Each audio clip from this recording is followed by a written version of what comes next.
আমরা এখন এটাকে অ্যানিমেশন করব এরকম। তো এটার নাম দিব আমরা স্প্লাইন।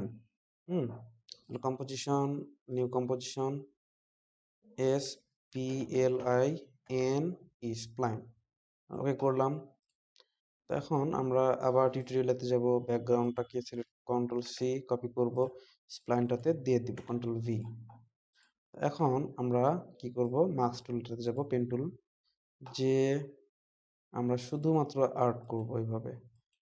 তাহলে এইভাবে যদি আমরা আর্ট করি, আচ্ছা কন্ট্রোল জেড, এইভাবে যদি আমরা আর্ট করি তাহলে একটা শেপ লেয়ার তৈরি হবে। হ্যাঁ, এটা এখানে পিক্সেল দেখেন 7 আছে। আমরা যদি এটাকে একটু বাড়িয়ে দেই, এরকম পিক্সেল তৈরি হলো। সো আমরা এখানে ফিল অপশনে যে ফিল নট দিব, স্ট্রোকে যে আমরা সলিড কালার দিব। হ্যাঁ, তো যাদের প্রথমে এটা ডিফল্ট সেটিং এ থাকবে, তো এখানে ফিলে চাপ দিবেন।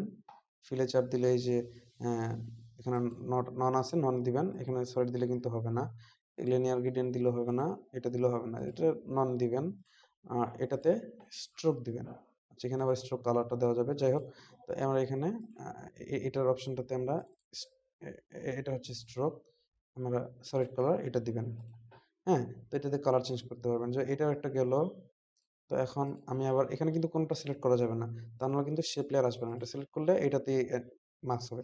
তো আমরা যে কোনো বাইরে একটা সিলেক্ট করে আমরা মার্কস টুল আবার নিয়ে এবার এইভাবে একটু দিব। আচ্ছা কন্ট্রোল সেট, এইভাবে ধরে এইভাবে একটু ঘুরাবো, ধরে ধরে একটু ড্র্যাগ করব, এইভাবে একটু দিব, এইভাবে দিব, এইভাবে দিয়ে একটু ঘুরিয়ে দিব, এই মার্কস যেভাবে করে না এইভাবে দিয়ে এইভাবে একটু আগিয়ে দিব। কন্ট্রোল জেড, মনে হয় একটু বেশি বাঁকা হয়ে গেছে, এইভাবে দিব, ভি চাপবো। হ্যাঁ, তো এটা সেকেন্ডের কালার আমরা দিতে পারি, এখানে স্ট্রোক কালারের যে কালার চেঞ্জ করতে পারি, এটা নীল দিলাম আমরা। আমরা আবার যে কোনো একটাকেও সিলেক্ট করা যাবে না, পেন টুলে যাব, যে আমরা এখান একটা ধরে এইভাবে ঘুরিয়ে এইভাবে ঘুরিয়ে এইভাবে দিব। এটা মনে হয় খারাপ দেখা যাচ্ছে বেশি। যাই হোক, আমরা এইভাবে ঘুরিয়ে, আচ্ছা এইভাবে নিয়ে এইভাবে নিয়ে এইভাবে দিব। হ্যাঁ, কার্ভ বিভিন্ন। এটার কালারটা একটু চেঞ্জ করে দিই, এটা কালার ধরেন আমরা ব্ল্যাক দিলাম। হ্যাঁ, তাহলে এটা দেখতে সুবিধা হবে। তো এই হচ্ছে মোটামুটি আমাদের স্প্লাইন। তো এখন এটাকে আসলে আমরা কিভাবে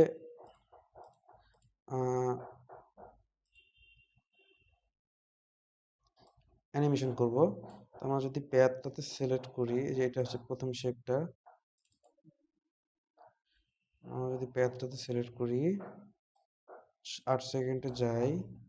হুম, তো 8 সেকেন্ডে যাওয়ার পরে আমি যদি এটাকে একটু, আচ্ছা এটা কন্ট্রোল সেট, এটাকে ডাবল ক্লিক করতে হবে, বাইরে ক্লিক করতে হবে।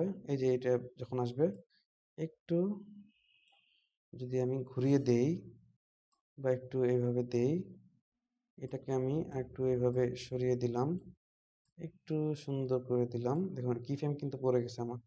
তাহলে কি এটা কিন্তু এইরকম ভাবে একটা অ্যানিমেশন তৈরি হয়ে গেল।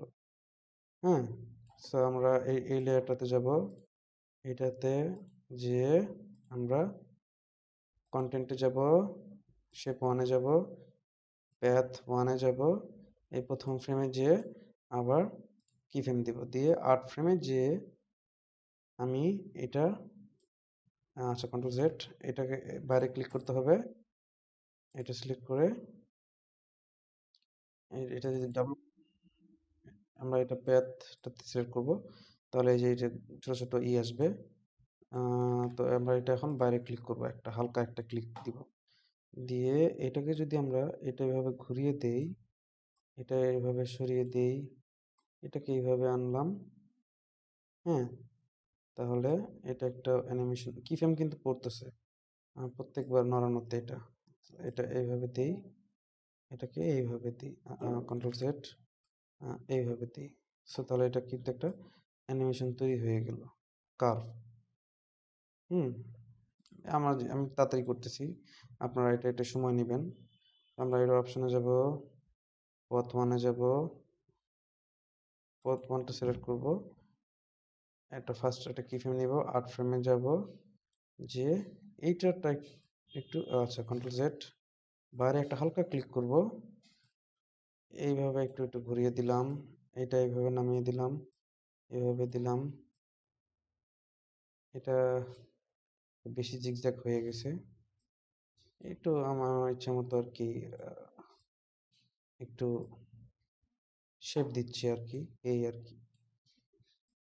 বেশি জিগজ্যাগ ভালো না, বেশি কোনো কিছুই ভালো না। তো এইভাবে দিয়ে মোটামুটি একটা কার্ভ তৈরি করলাম, হালকা কার্ভ। এই একটু হ্যান্ডেলগুলো ধরে একটু উঠিয়ে দিলাম, সেই একটা কি ফ্রেম পড়ে গেল। তাহলে কি দাঁড়ালো, এটা যদি আমি এখন ফার্স্ট থেকে অ্যানিমেশন করে দেখতে পাচ্ছি যে আমরা এখানে এটা কার্ভ আসতেছে। হ্যাঁ, মুভিং অবজেক্ট, মোশন গ্রাফিক্সে সব কিছু মুভিং থাকবে আর কি। হ্যাঁ, তো এটাই আর কি। তো এগুলো আসলে ইজি ইউজ করার দরকার অতটা পড়ে না, তাও আপনি চাইলে কি ফ্রেমগুলো ইজি ইউজ করতে পারেন। হ্যাঁ, এই সবগুলো ইজি ইউজ কীভাবে করবেন, দিয়ে ইউজ সিলেক্ট করবেন, দিয়ে এই যে কি ফ্রেম অ্যাসিস্ট্যান্ট এটি ধরে F9 যদি দেন আপনি, F9, তাহলে ইজি ইজি হয়ে গেল। হ্যাঁ, তো ইজি ইন ইজি আউট দিতে পারেন, ওগুলা অপশন কই ওগুলা, এই এখানে ধরে কি ফ্রেম ধরে কি ফ্রেম অ্যাসিস্ট্যান্ট দিলে easy in easy out easy দিতে পারেন। এগুলো দিলে আসলে কোনো কিছু শুরু হওয়ার সময় স্মুথ ভাবে, কোনো কিছু শুরু হওয়ার সময় স্মুথ ভাবে ওটা আর কি অ্যানিমেশনটা হয়, এই আর কি। এর জন্য আর কি ইজি ইজি দেওয়া। হ্যাঁ, যাতে হুট করে কোনো কিছু মনে না হয় আর কি, বা অ্যানিমেশনটা খুব শার্প না হয়ে যায়, সেই জন্য আর কি এইগুলো দেওয়া। তো এই মোটামুটি আমাদের তৈরি হয়ে গেল, আমাদের এটা তৈরি হয়ে গেল। হ্যাঁ, কার্ভ স্প্লাইন তৈরি হয়ে গেল, এটা তৈরি, এই সবগুলাই তৈরি হয়ে গেছে। এখন আমরা এসইও আর এই যে এটা বানাবো।